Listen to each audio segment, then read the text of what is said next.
सुभाष जगताप यांना 2 जून रोजी 1 वर्ष पूर्ण झालं त्यांना अध्यक्षपद दिल्याचं, आणि 1 वर्षामध्ये त्यांनी स्वतःची कार्यकारिणी सुद्धा तयार केलेली नाही. ज्या माणसाने स्वतःची कार्यकारिणी तयारी केली नाही त्या माणसाने फक्त सामाजिक न्याय विभागाच्या अध्यक्षपदाच्या बदलाबाबतच का निर्णय घ्यावा. रात्रीत कुणाला तरी आणून बसवलं आमच्या डोक्यावर आणि आम्ही शून्य झालो. गेले 26 वर्षापासून पुणे शहरामध्ये मी काम करतो. 105 लोकांची माझी कार्यकारिणी आहे. न्याय मिळाला पाहिजे, वहिनींनी आम्हाला न्याय दिला पाहिजे, पारदादांनी आम्हाला न्याय दिला पाहिजे, वरिष्ठांनी याची दखल घेतली पाहिजे, सुभाष जगताप यांच्या मनमानी कारभाराच्या विरोधात कारवाई झाली पाहिजे.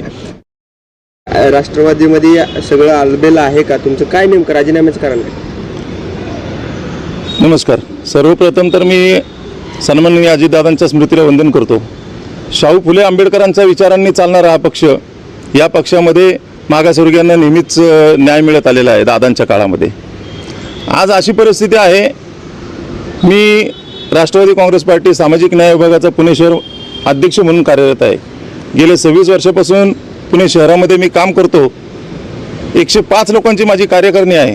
त्या कार्यकारिणीमध्ये सर्व सुशिक्षित, कोणी इंजिनियर, कोणी डॉक्टर, कोणी PhD केलेले अशा पद्धतीची लोक कार्यकारिणीमध्ये माझ्या आहेत. आणि असं असताना सर्व काम चांगलं सुरळीत चालू असताना पश्चिम विभागाचे आमचे अध्यक्ष सुभाषजी जगताप यांच्या मनमानी कारभाराचा आमचा बळी जातोय. माझं काम चांगलं आहे हे सांगायला मी स्वतः नाही सांगता, तुम्ही पुणे शहरामध्ये कोणाला विचारलं तरी ते सांगतील, कारण मी पक्षासाठीच काम केले. मी स्वार्थासाठी काम केलं नाही. बरेच लोक आले गेले, स्वार्थासाठी काम केलं, तिकीट मिळालं, गायब झाले. परंतु आम्ही गेल्या 26 वर्षापासून पक्ष टिकवून आहे, दादांची निष्ठा टिकवून आहे. सुभाष जगताप यांच्या बाबतीत बोलायचं तर त्यांनी हा जो निर्णय घेतला हा पूर्णपणे चुकीच्या पद्धतीने निर्णय घेतलेला आहे. त्यांनी कुठल्याही प्रकारची सूचना दिलेली नाही. त्यांनी, तुम्हाला सांगायचं झालं तर पश्चिम विभागाला 2 कार्याध्यक्ष आहेत, प्रदीपदादा देशमुख आणि अक्रोशेठ कुदळे. यांच्याशी यावरती चर्चा व्हायला पाहिजे होती. ज्या विभागातून त्यांनी जे पद दिलं आहे, अध्यक्षपद आता दुसऱ्या एका व्यक्तीला दिलं आहे, त्या विभागाचे जे अध्यक्ष आहेत बाबा धुमाळ, यांच्याशीही चर्चा व्हायला पाहिजे होती. वरिष्ठांशी चर्चा करून याचा निर्णय घ्यायला हवा होता. सगळ्यात मोठी प्रोसेस तर अशी आहे की शहराध्यक्षांनी विनंती केल्यानंतर प्रदेशाध्यक्ष माननीय सुनील मगरे सर यांची या गोष्टीला मान्यता मिळवावी लागते आणि मग तुम्ही शहराच्या अध्यक्षपदी एखाद्या कार्यकर्त्याची नियुक्ती करू शकता. मागच्या काही काळामध्ये दीपक भाऊ मानकरांच्या माध्यमातून अशीच प्रोसेस फॉलो झाली होती आणि मला सुनील तटकरे साहेब, सुनील मगरे साहेब यांच्या माध्यमातून हे पत्र मिळालं होतं.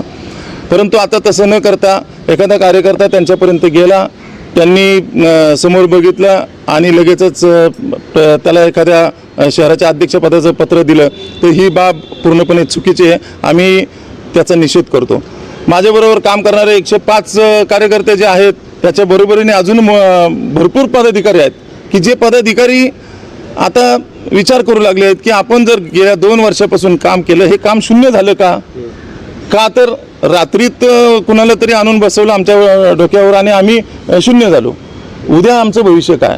गेल्या 25 वर्षापासून आम्ही केलेलं काम, त्याचं चीज काय, त्याची दखल कोण घेणार, त्याचा विचार कोण करणार? म्हणून आम्ही सर्वजण मिळून सुनेत्रा वहिनी असतील, आमच्या राष्ट्रीय अध्यक्ष, महाराष्ट्राचे उपमुख्यमंत्री यांच्याशी चर्चा करणार आहोत, पारदादांना भेटणार आहोत, त्यांच्या कानावरती हा विषय घालणार आहोत आणि त्याच्यानंतर सुभाष जगताप यांच्या या चुकीच्या निर्णयाविरोधात त्यांच्यावर कारवाई व्हावी याच्यासाठी आम्ही मागणी करणार आहोत. त्यांच्यावर कारवाई व्हावी ही आमची आग्रही भूमिका राहणार आहे. कारण सुभाष जगताप यांना 2 जून रोजी 1 वर्ष पूर्ण झालं त्यांना अध्यक्षपद दिल्याचं. त्यांना अध्यक्षपद दिल्यानंतर 1 वर्ष पूर्ण झालं आहे आणि 1 वर्षामध्ये त्यांनी स्वतःची कार्यकारिणी सुद्धा तयार केलेली नाही. ज्या माणसाने स्वतःची कार्यकारिणी तयारी केली नाही त्या माणसाने फक्त सामाजिक न्याय विभागाच्या अध्यक्षपदाच्या बदलाबाबतच का निर्णय घ्यावा. तर कुठंतरी मागासवर्गीय समाजाच्या माझ्यासारख्या कार्यकर्त्यावरती अन्याय होतोय, ही आमची सगळ्यांची भूमिका आहे. याच्या माध्यमातून आम्ही दादांशी बोलणार आहे, पारदादांशी, वहिनींशी तर बोलणार आहे आणि त्यांच्यावरती कडक कारवाई व्हावी. त्यांचं पुणे शहर अध्यक्ष म्हणून काहीच काम नाही. सामाजिक न्याय ज्या सुभाष जगतापांचं पुणे शहर अध्यक्ष म्हणून काहीच काम नाही. त्या सुभाष जगतापांना पदावरून हटवण्यात यावं. जो पक्षाचंही वाढ करेल, जो पक्षासाठी वेळ देईल, जो पक्षासाठी झटेल, इथं फक्त स्वार्थासाठीच बघितलं जाते. आमची भूमिका अशी राहणार आहे. सामाजिक न्याय विभाग म्हणून आम्ही काम करतोय, प्रामाणिकपणे काम करतोय. आम्हाला न्याय मिळाला पाहिजे. वहिनींनी आम्हाला न्याय दिला पाहिजे, पारदादांनी आम्हाला न्याय दिला पाहिजे, वरिष्ठांनी याची दखल घेतली पाहिजे. सुभाष जगताप यांच्या मनमानी कारभाराच्या विरोधात कारवाई झाली पाहिजे. उद्याच्या काळामध्ये त्यांची पक्षाला काहीही बांधिलकी नाही असं जे वागत असतील तर त्यांची बदल करावा. त्याच्यामध्ये पक्षाने त्या ठिकाणी पक्षवाढीसाठी काम करणारा कार्यकर्ता पदाधिकारी नेमावा, त्याला अध्यक्षपद द्यावं अशी मी विनंती करतो पक्षाध्यक्षांना.